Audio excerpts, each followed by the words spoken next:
Yan, magandang araw mga kapatid. I-update ko lang kayo dito sa bagong ilalabas ng RUSI. Ito ay yung RUSI Force 150i.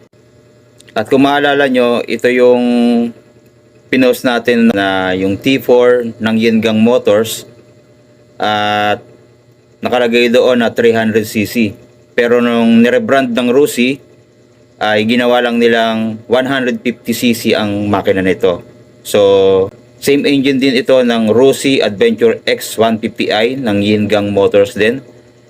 So napakaganda po nito mga kapatid dahil hawig ito sa RUSI RFI 175. Marami na naman mag-aabang dito dahil unang-una napakamura ng price ng RUSI dito.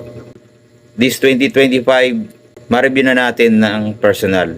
Sa kanyang front ay naka LED na ang mga ilaw, projector headlamp na rin ang ginamit at maporma din yung kanyang style ng mukha. Meron din siyang visor. Makikita natin sa kanyang pairings na kulay black ay may pagka-carbon fiber finish. Meron din siyang RUSI emblem sa magkabilang gilid. At yung paint job dito, premium ng datingan. Maganda na rin yung upuan. Naka-camelback design na siya. Naka-CBS na rin ang kanyang braking system. So marami pang features ito na hindi natin alam.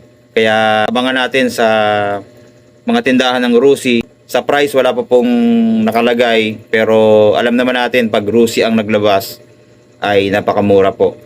Pero sa tingin ko mga kapatid, hindi naglalayo ito sa presyo ng RUSI Adventure X 150i.